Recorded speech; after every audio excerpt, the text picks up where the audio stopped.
I always thought I had it all figured out. Growing up, I wasn't the rebellious type. I worked hard. I followed the rules. I even had a strong family, or at least, that's how it looked to everyone else. My brother and I. Well, we had our moments, every sibling does, but I thought we were fine. I thought we had each other's backs.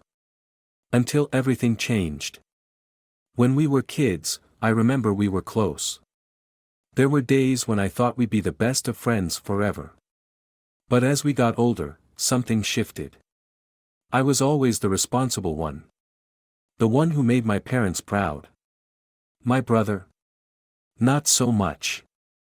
Fast forward a few years, and I was married. I had found someone I loved, someone who truly understood me. Her name was Angel.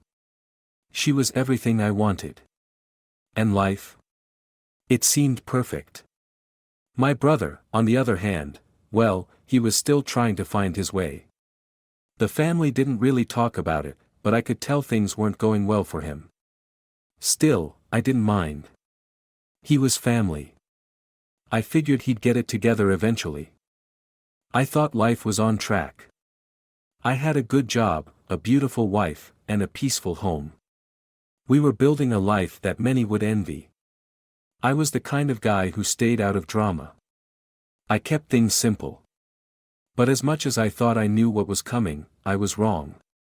And then, one day, I got a call. It wasn't unusual. We talked every once in a while, my brother and I. I didn't think much of it. But the moment I picked up that phone, everything changed. He told me he needed a place to stay. Said he was going through a rough patch. Of course, I told him he could come over. It wasn't a big deal. I knew he was struggling, and I figured a few days would be fine. But then it became a few weeks, then a few months. It wasn't just the fact that he was living with us. It was everything else. He started getting comfortable in ways I didn't expect. Coming home late, not respecting boundaries. And I was the one who ended up doing everything. I was taking care of him while also trying to hold things together with my wife. It wasn't the easy, peaceful life I thought I had. It felt like I was living with a stranger. He'd constantly disrespect my wife, making snide remarks or causing tension. And the more I tried to keep the peace, the worse it got. He wasn't just my brother anymore. He was a thorn in my side, causing tension I couldn't escape. The worst part? I still felt responsible. He was my brother. I couldn't just turn my back on him. I tried to ignore it. I told myself things would get better. That eventually, he'd figure it out. Maybe he just needed more time. But something inside me told me I was wrong. Things started to feel different between my wife and me too. We'd have arguments, small ones at first. Then bigger ones. The kind that felt like we were growing apart. And every time, my brother was right there. In the way. Always in the background. Always taking up space. We were drifting, and I didn't know how to stop it. I loved my wife, but the weight of everything was crushing me. I should have seen it coming, but I didn't. Maybe I was blind to it. Maybe I was too loyal to my brother to see how far he was pushing us all. One night, my brother did something. Something that would change everything. And I couldn't ignore it anymore. It was like the calm before the storm. You think you have control, that things are fine, but they're not. And you don't realize it until it's too late. I didn't know it at the time, but everything I thought I knew about my brother, about my life, about my marriage, was about to shatter. It all started with a phone call. The kind of phone call that catches you off guard. I'd been at work, trying to make sense of everything. The tension with my brother had been building, but I still hadn't figured out how to confront it. I mean, what do you say to your own brother, the guy who grew up beside you, the one who knows all your secrets, when everything feels so wrong? The call came in the middle of the afternoon, while I was sitting at my desk.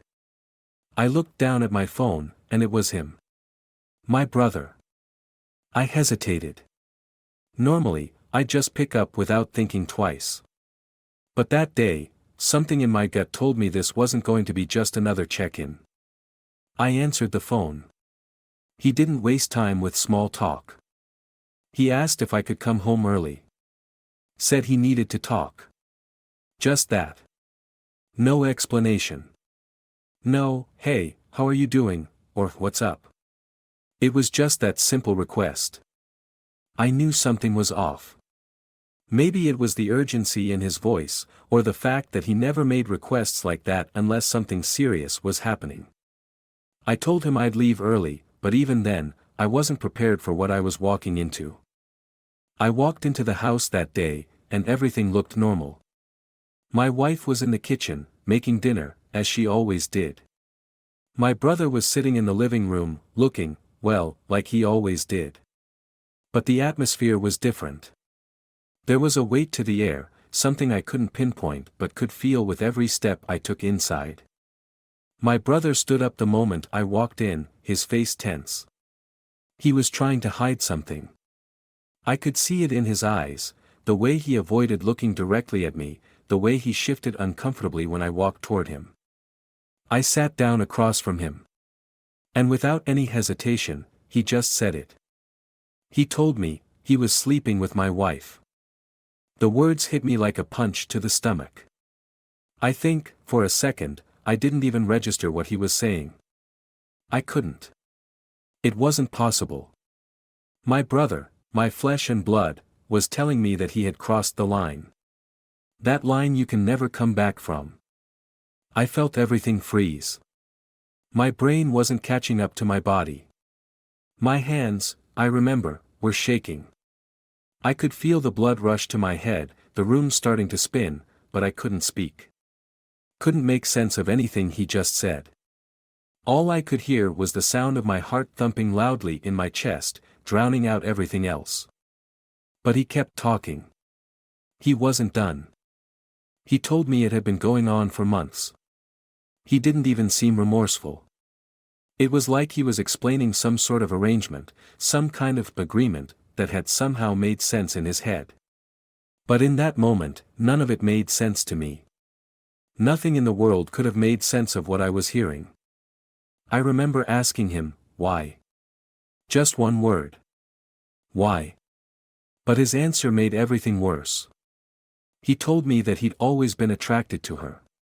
He said he didn't plan for it to happen, but it did. And then, one thing led to another. He told me he loved her. He said he was sorry, but not for what he'd done, he was sorry for getting caught. I didn't know what to do. I didn't know what to say. I was staring at my brother, my own flesh and blood, and I felt like I was looking at a stranger.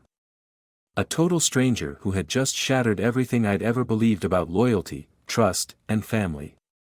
And then, as if that wasn't enough, he said something that would haunt me forever. He said he needed my help. That's right. After everything he had just told me, he wanted me to help him. He needed me to cover for him. To fix things with my wife. And more than that, he wanted me to help him with the situation he'd gotten himself into. The mess he had made. The consequences that I had no part in creating. I felt my world start to crack. First, it was my brother. Then, it was my wife. And now I was being asked to help him fix the mess he had made. After everything. After I had trusted him. After all the things I had done to keep him from falling too far. He was asking me to help him again. But it wasn't just the betrayal. It was everything else that came with it. The guilt. The anger. The confusion. And above all, the realization that I was stuck. That there was no way out. Because my brother had done something that not only ruined our family, but threatened everything I had worked for. And I didn't know how I could face him again. Or how I could face her. I don't know what I expected. Maybe I thought he'd change. Maybe I thought he'd see the mess he made and feel genuine remorse. But in that moment, it was clear, my brother hadn't changed. Not at all. And then it all got worse. I confronted my wife. I had to. I had no choice. I couldn't ignore it anymore. I asked her if it was true. I needed to hear it from her. And she didn't deny it. She didn't try to explain it away. She just told me everything. All of it. How it started. Why it happened. I remember the look in her eyes. The guilt. The regret. But also the fear. She was scared of what I was going to do. What I was going to say. And honestly, I didn't know. I didn't know what I was supposed to do in that moment. She told me she was sorry. Over and over again. But those words didn't make it better. Nothing could make it better. Nothing could fix the truth I was now facing. I loved her. I thought she loved me. And I wanted to believe that we could move past this. But deep down, I knew things could never go back to how they were. The foundation of everything I had built with her, everything I had with my brother, had crumbled in a single moment. I didn't know where to go from there. I didn't know who I was supposed to be in this new reality. But one thing was clear, nothing would ever be the same. The days that followed felt like an endless blur. I remember looking at my wife, really looking at her, for the first time since everything came to light. Her eyes were red from crying, her face full of regret, but I couldn't tell if she was apologizing because she truly felt sorry, or because she feared losing me. And the truth is, I didn't know if I could forgive her. Not then, not in that moment. I didn't want to believe it. I wanted to hold on to the idea that this wasn't real. That somehow, there had been a misunderstanding. But deep down, I knew. The reality was staring me in the face. My brother. My wife. They had crossed a line that couldn't be undone. No matter how many times they said they were sorry, no matter how many tears were shed, the damage was done. I tried to keep things together. For the sake of appearances, I guess. We went through the motions, talking, pretending like we were okay when we both knew we weren't. But something was broken. The trust that had held us together, it was gone. I still remember that night, the night when everything fell apart even further. I couldn't sleep. My mind was racing, filled with so many thoughts I couldn't make sense of. I found myself sitting in the dark, staring at the wall, replaying everything. The conversations with my brother. The look in his eyes when he confessed. The way my wife had tried to explain it all away, as if that could somehow change what had happened. I didn't even know where to begin. I didn't know how to even look at them anymore. How could I? How could I live in the same house with the people who had destroyed everything I had worked for? And then, there was the guilt. The guilt that kept eating at me, that gnawing feeling in my stomach that wouldn't go away. It wasn't just about my brother's betrayal or my wife's lies. It was the fact that I had missed the signs. I had ignored the warning signs, telling myself it was just a phase, that he was going through something, that she just needed some space. I had trusted them both. I had tried to be understanding, and now I was left with nothing but regret. It wasn't just the emotional toll that was crushing me, it was the isolation. My brother was living in my house, still, even though he had torn everything apart. And my wife? She was trying to make things right, but no matter how many apologies she offered, it wasn't enough. I couldn't forget what had happened. I couldn't get rid of the image of them together. The thoughts played over and over in my mind, each one more painful than the last.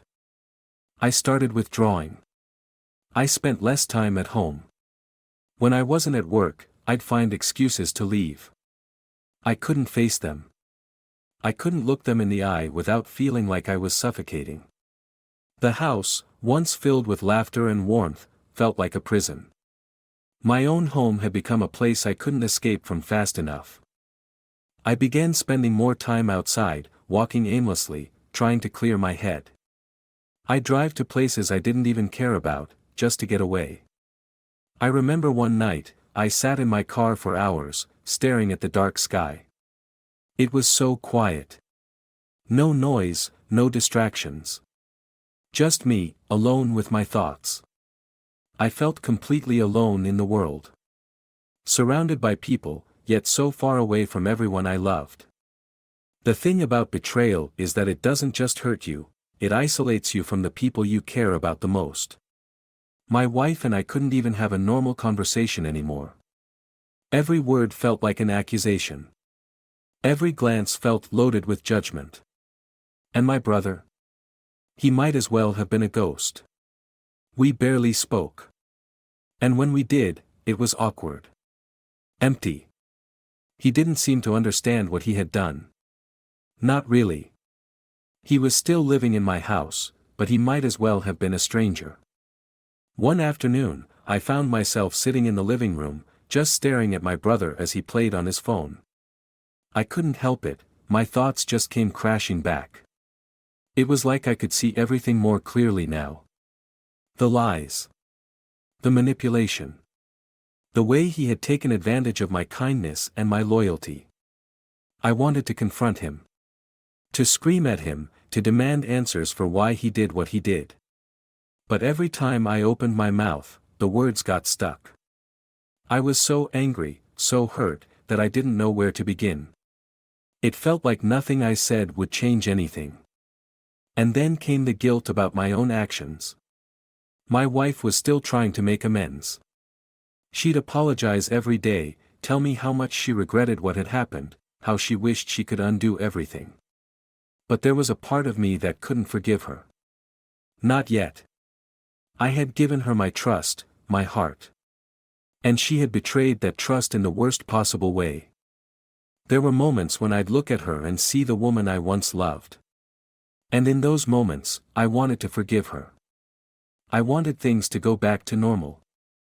But every time I remembered what had happened, the anger bubbled up again. It was like I couldn't breathe. I couldn't see the way forward. There were days when I didn't know if I even wanted to. In a way, the hardest part wasn't the betrayal itself, it was what came after. The silence. The weight of it all. The fact that my brother was still in my house, still looking at me like nothing had changed, while I felt like everything in my life had fallen apart. I couldn't escape him. I couldn't escape her. And I couldn't escape myself. I didn't know who I was anymore, or who I could trust. The people I had loved, the people I had been there for, had betrayed me in the worst way possible. It wasn't just about the affair. It wasn't just about the betrayal. It was about the fact that everything I thought I knew about loyalty, love, and family had been completely rewritten. And there was no going back. I started to wonder if it would ever get better. If I could ever look at them the same way again. If I could ever forgive them.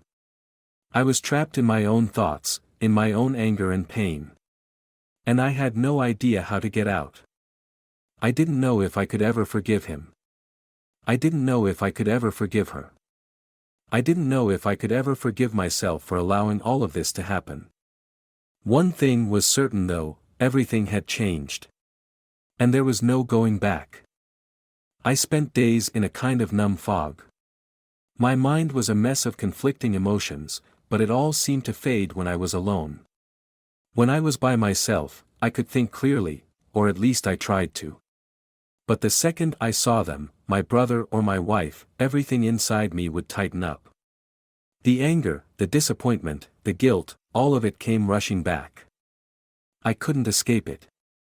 It felt like the weight of the world was on my shoulders. And then, just when I thought it couldn't get any worse, he showed up. I remember the day clearly.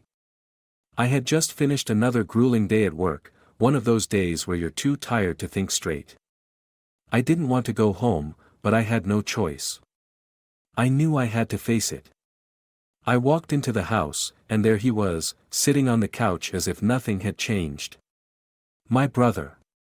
He didn't even look up when I walked in. It was like we were strangers. His face was unreadable, and that coldness, that distance, hit me like a slap in the face. But what happened next? That was the moment everything shifted again. The moment I realized just how much my brother had changed. He finally looked up at me, and his eyes were filled with something I couldn't quite place. It wasn't guilt, and it wasn't anger. It was desperation. He stood up slowly, like he was preparing for something, and then, without wasting any time, he spoke.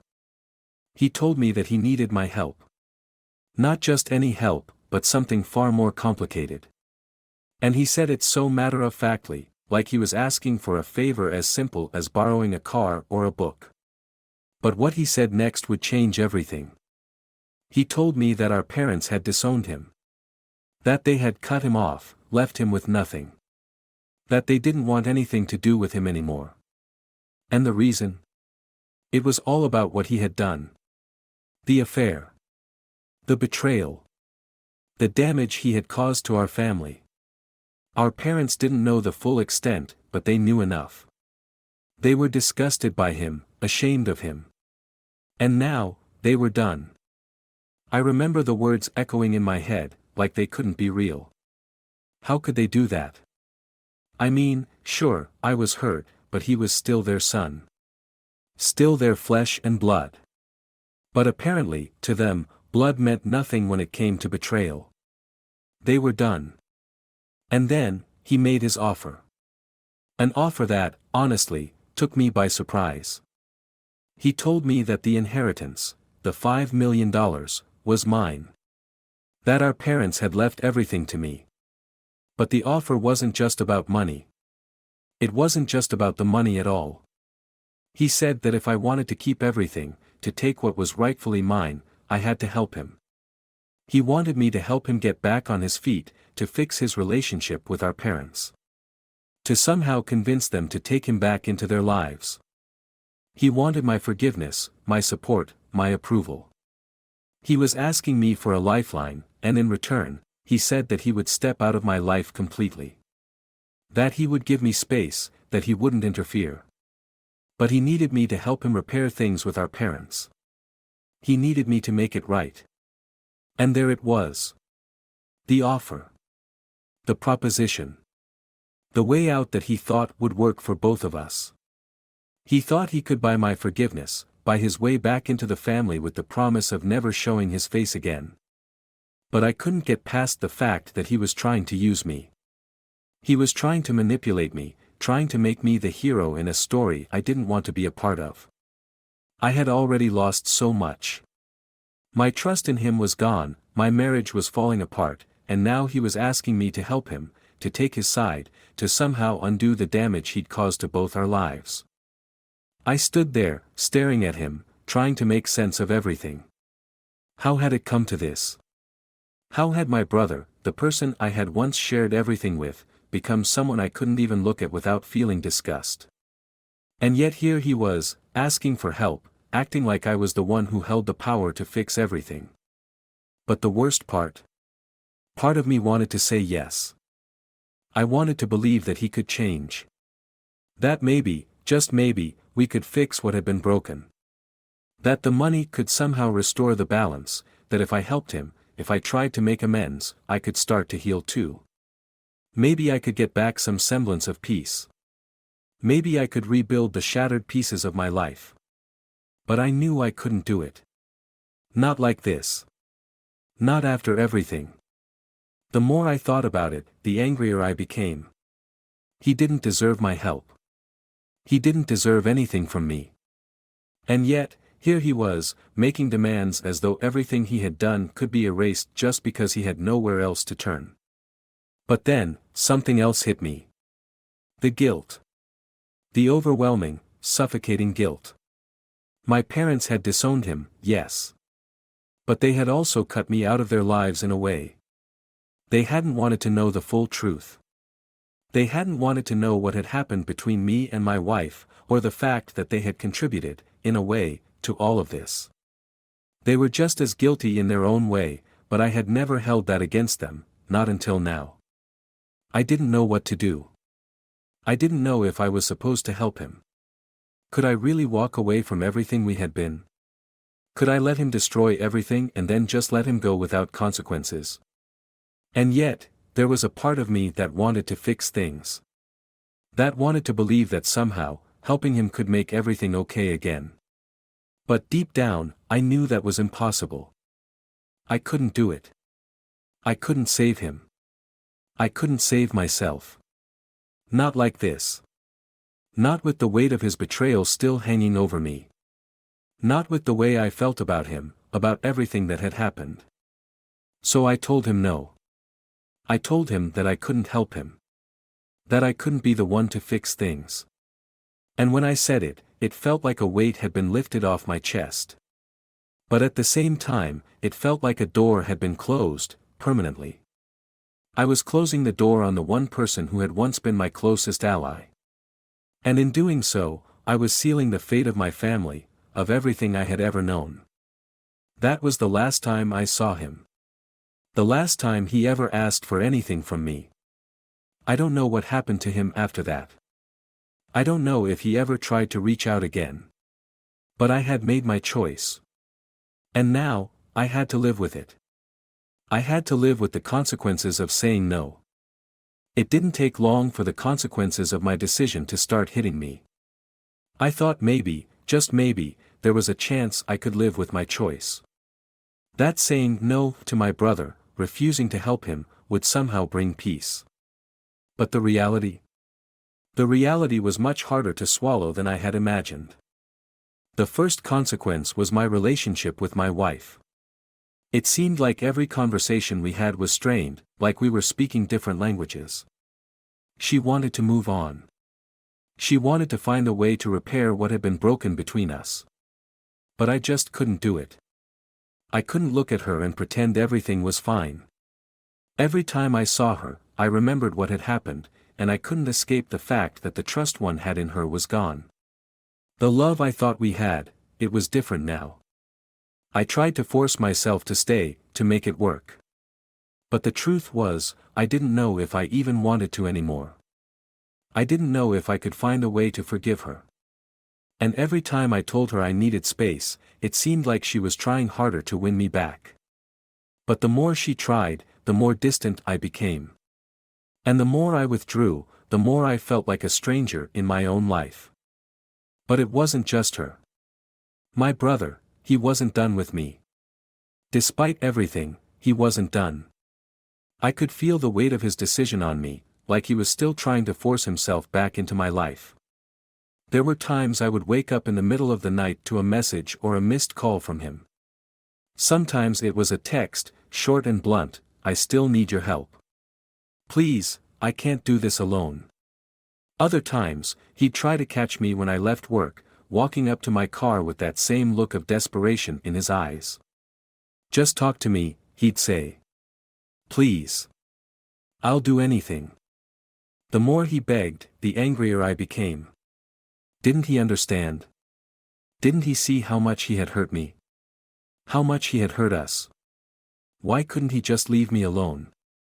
But every time I told him to stay away, he just wouldn't listen. It felt like he was trying to drag me back into the mess he had made. It wasn't just the constant barrage of texts and calls. There were also the guilt trips. He'd send me long messages about how our parents had abandoned him, how he was completely alone, how he had nothing left. Sometimes he'd even make me feel like I was the one who was being unfair. Like I was the one who had turned my back on him. He'd say things like, "You're the only one who can help me now. You're the only family I have left." It started to eat away at me. I felt trapped. I had made my decision. But it felt like I couldn't escape the consequences of it. No matter how many times I said no, no matter how firm I was, it didn't stop him. It didn't stop the flood of guilt that crept in, the questions that kept me awake at night. Was I being too harsh? Was I being unfair? Could I really walk away from him completely? I kept wondering if I had made the right choice. Or if I was just being blinded by anger, by pride. I wanted to believe I had done the right thing. I wanted to tell myself that I had chosen the high road, that my decision was the one that would protect my sanity, my dignity, my self-respect. But deep down, there was always that gnawing feeling. The feeling that maybe, just maybe, I had made a mistake. And then came the final blow. The one that confirmed that my life, our lives, were completely changed. It was a phone call from my parents. It had been weeks since I had heard from them, and I had almost forgotten what it was like to talk to them. But that day, when I picked up the phone, their voices were cold, distant. They told me they wanted to talk. And when I asked what about, they told me they had heard the news. My mother's voice wavered as she spoke. "Your brother came to us," she said. "He told us everything. He told us about his struggles, how you've turned your back on him."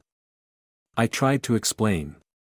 I tried to tell them that I wasn't the one at fault here. That it wasn't just my brother's actions, but the way he had crossed so many boundaries. But it was like talking to a wall. They had already made up their minds. They had already chosen sides.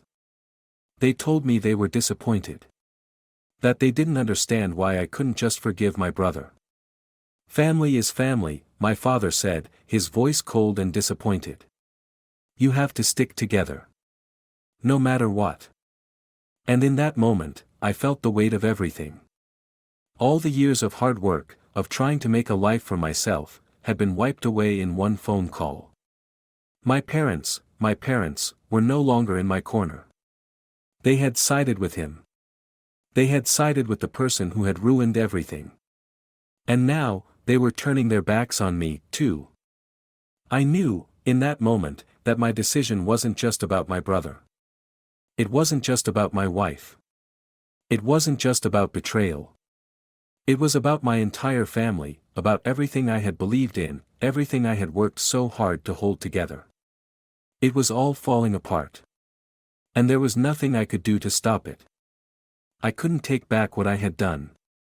I couldn't undo the distance that had grown between me and my parents. And I couldn't fix the relationship with my wife. No matter how much I wanted to, I realized it would never be the same. Not after everything. In the end, it wasn't just the fallout with my brother. It wasn't just the emotional wreckage from the affair. It was the complete and total collapse of everything I thought I knew about family. About loyalty. About trust. It was the realization that sometimes, no matter how hard you try, things can't be fixed. People can't be saved. You can't save everyone. I had made my choice, and now I had to live with it. But the reality was this: there was no going back. There was no fixing what was broken. And sometimes, you have to face the truth, even when it's the hardest thing you've ever had to do. It's strange how life has a way of forcing you to make choices you never thought you'd have to make. Choices that change everything. That's what I realized, more and more, as the days passed after I told my brother no. After I told him I couldn't help him. At the time, I thought I was protecting myself. But as it turned out, the cost of that decision was more than I was ready for. It wasn't just the pressure from my brother, or my wife, or even my parents anymore. It was the way it all settled inside of me. The emptiness that followed, the gnawing feeling that I was losing pieces of myself in this fight. It felt like I was walking through the motions, doing everything I could to survive, but nothing ever felt real anymore. It was like I was living in the aftermath of a storm, but the wind still hadn't stopped blowing. At first, I thought that keeping my distance was enough. That just putting space between me and everyone who had hurt me would make things better. But it didn't. In fact, it made things worse. The silence became a burden. I was living with my own decisions, haunted by the memory of everything that had happened, the betrayal, the lies, the secrets. I wanted to run away, to leave it all behind and start over. But I knew I couldn't. The hardest part wasn't just dealing with the fallout. It was the feeling of being alone. Of being completely isolated. No matter how much I tried to distract myself, there was always this emptiness. I had thought I was doing the right thing. I had thought I was choosing my own peace. But the reality was, I had cut myself off from everyone. And now, there was no one left to lean on. I would come home every night to a house that felt more like a prison. The space I once shared with my wife felt foreign. I couldn't even look at her without feeling betrayed. And she couldn't look at me without seeing the hurt, the anger, the confusion I was carrying. I tried to bury it all, tried to pretend everything was fine, but it was impossible.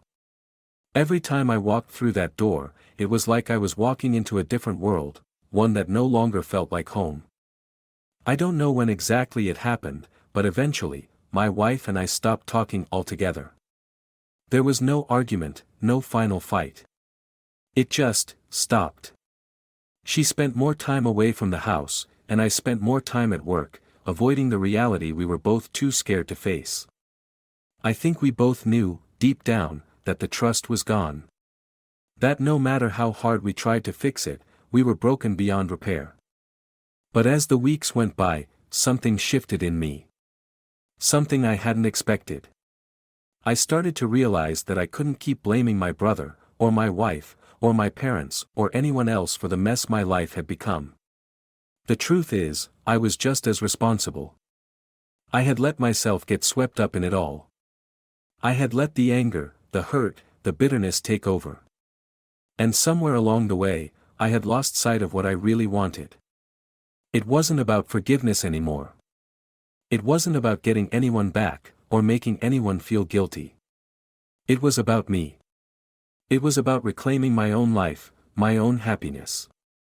For too long, I had been letting the past control me. Letting the mistakes of others define who I was. But I realized now, I didn't have to live like that. I had a choice. I could keep letting everything I had lost drag me down, or I could let go. I could move forward. I could make the decision to stop being angry. To stop blaming. To stop letting my brother's mistakes, or my wife's mistakes, or my parents' mistakes, define who I was and what I was capable of. But the hardest part? The hardest part was deciding what to do with my brother. I hadn't heard from him in weeks. Not since I told him no. He had stopped trying to reach out, or maybe he had just given up. Either way, the silence was deafening. I didn't know what had become of him. I didn't know if he had hit rock bottom or if he was finding a way to crawl out of the mess he had made. I wasn't even sure if I cared anymore. But somewhere deep down, I knew I still had feelings for him, feelings that had been buried under all the resentment, under all the hurt. I had to decide if I could forgive him. If I could look past the pain he had caused, the way he had torn apart my life, and be the bigger person. But could I? Could I forgive someone who had done the things he had done? Could I look past the fact that, in a moment of desperation, he had destroyed everything we had worked so hard to build? The thing is, forgiveness isn't about forgetting. It's not about pretending the past never happened. It's about finding peace. About accepting that the person you were, the life you had, is gone. And that doesn't mean you have to forget, but it does mean you can stop holding on to it. You can stop letting it control you. I didn't need my brother's apology to move on. I didn't need my parents' approval, or my wife's forgiveness. What I needed was for me to forgive myself. For all the mistakes I had made. For all the pain I had caused. For everything I had allowed to happen because I was too afraid to face the truth. So I made the hardest choice of all. I chose myself. I stopped waiting for someone to fix me. I stopped waiting for things to go back to the way they were. I realized that life doesn't work like that. You can't just rewind time. You can't just pretend everything is okay. Sometimes, you have to create your own path forward, even when you don't know what it looks like. And I moved on. I started focusing on what made me happy. On what I could control. On rebuilding myself, piece by piece. I started taking care of my own needs, my own dreams. I began to rediscover who I was before all of this chaos. I don't know where that path will lead me. I don't know if I'll ever have a relationship with my brother again. I don't know if my wife and I will ever find our way back to each other. And honestly, I don't know if my parents and I will ever reconcile. What I do know is that I can't keep waiting for answers. I can't keep waiting for people to come back into my life to make things right. I have to make things right for myself first. Maybe one day, my brother will change. Maybe one day, he'll realize the damage he's caused and come to me asking for forgiveness. But until then, I have to live my life. And I have to do it on my own terms. So I moved forward. I chose to stop looking back. And I realized that sometimes, moving on isn't about fixing things. It's about accepting them, letting go of the past, and having the courage to start again, even if you have to do it alone. And in that, I found my peace.